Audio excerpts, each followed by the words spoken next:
Hey everyone, TN Outdoors 9, and today we're testing some 12 gauge. This is the Winchester PDX1 12 Defender, 2 3/4 inch shell, 1,150 feet per second. Remember that number. We're going to come back to that as a reference point in just a moment.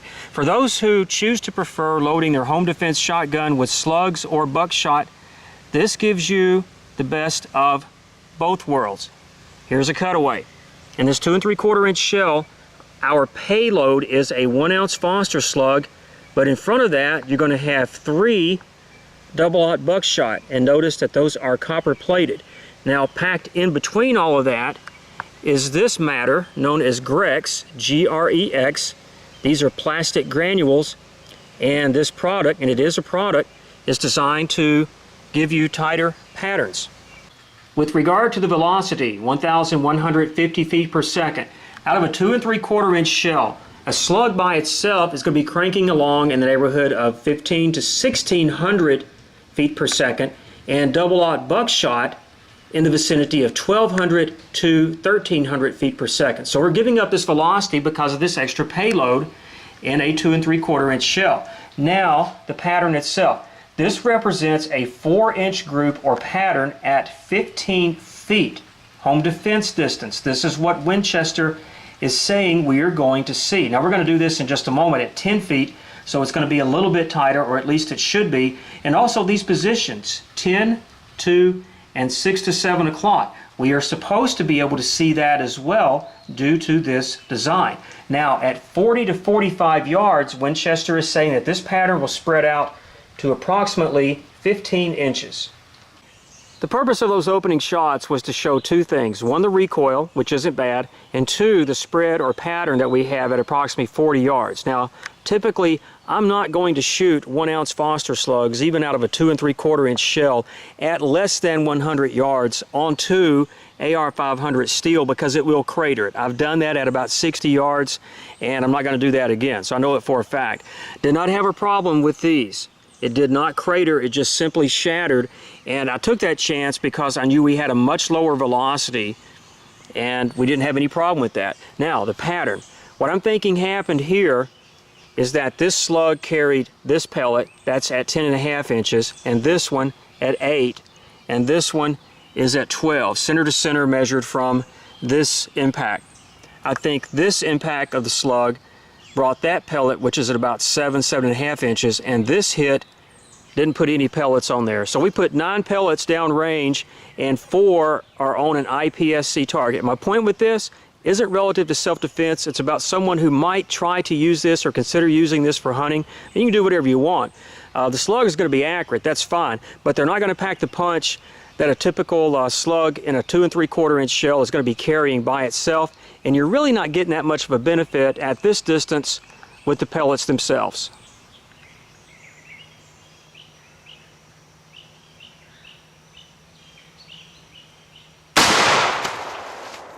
Oh, we got a drop. If I recall correctly, this is the first time the block has completely left the table and taken a dirt nap. And that's exactly what's going on. It's a dirt nap because of all the days I chose not to put a tarp on the ground or a drop cloth. This is what happens. I'm going to get this back up on the table and give you a closer view of the damage there. Also the pattern at this distance. I know you're really interested in that, as am I. But I want to show you this first because we're going to lose this perspective when I do so. That is one of the pellets, and that penetrated about 18 inches. In fact, that would have come all the way out had it not been for the board stopping it. So that was a concern of mine. I did not see anything out the back. That hole, by the way, that's where I calibrate the BBs. I'll shoot those all into one of the lower corners and extract that section to confirm the calibration. Hey kids, introducing the Chia Pet Ballistic Gel Block. Hours of fun for the entire family. Available at fine craft stores everywhere. Check out that mess, and that's going to need a really good cold shower before I get this anywhere near ready for recycling. Okay, let's check out the good stuff. The pattern, that's at 10 feet with the Mossberg 20-inch barrel and just a standard choke. Center to center from each of these pellet openings is 2 1/4 inches. You can see pretty much a perfect triangle around that massive opening, which is the slug, obviously. And that sand-like matter you see on the front of the block is that Grex the buffer. So let's take this indoors, get it cleaned up, and start the dissection. I'm working with multiple elements here, so we're going to have to break this into a few segments. And when we're testing handgun calibers in this format, we typically see a path or a track here. That's 1 inch to maybe 1.25 inches wide. Okay, got that? Let me zoom in a little bit. This is the 3-inch depth mark right there, and this is about 7. So let's focus on this area, this 4-inch area right here. Check out this cavity. That's not all of it. That's the rest of it underneath there. This cavity is approximately 4.5 inches wide. Got this on the tripod. Let's zoom in. The damage was caused by the slug, no doubt about that. Just the volume, the mass, and the energy behind it. But if you look closely right here, that's a path of one of the pellets, and also right here, that's a path of another pellet, and they are not going in a straight line. Next, just a quick view of the left side of the block, just to illustrate I captured the greatest majority of that cavity on the other side. I lost this track at about 7 or 8 inches because the slug, when it went in, made a really sharp turn to the right. More on that right now. Here's that big cavity again, back to the right side of the block. There's a lot of paper and other things brought in from the shell. Now we're at an interesting point here. We're at the 10-11 inch depth mark. When we have tested Foster slugs in this media, in this format, well before this point, they have disintegrated and the pieces have gone their separate directions. That has not happened here, not yet. Or will it happen? 14, 15, 16, 17, and this turned out to be more of a 21-inch block than 20 inches. And we've got something working down in there. That is the slug, and it appears to be intact. And given the actual length of this block, that leading edge, and you can see it turned, is coming in at about 19.5 inches. And from this perspective, no fragmentation. Pellet update, and I'm referring to the pellets based on their position in the pattern. So we found the 5 o'clock pellet at 18 inches on the bottom of the block, and we have another one that left. This is the 1 o'clock pellet. It exited the top of the block at 11.5 inches, so it's also off the grid. And finally, pellet number 3. This is the left side of the block. We haven't spent much time there. Pellet came in. That's the 8 o'clock pellet, parallel with the slug. Slug ventured off to the right. This pellet took off like a rocket, headed toward the top back corner of the block.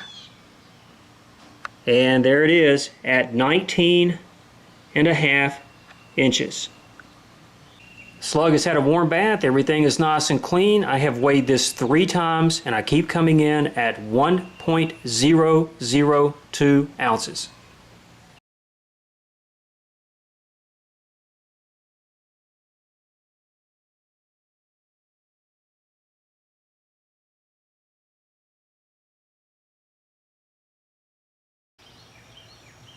There's no denying that massive amount of energy transfer that we saw in the first 7 or 8 inches of this block, but we're going to get that with 12 gauge, concentrated buckshot loads, and of course slugs as well. We've seen that so far in this testing. This is where it comes down to, I think, is the penetration that happened after that initial cavity, all that trauma and so forth. I do not use a slug in my home defense gun. However, if I did, I would choose something that has a higher velocity and a much better chance of fragmentation. We've seen that happen. With regard to buckshot, I do use double-aught buckshot for my home defense load, but I do not use plated buckshot because of what we had a tendency to see here.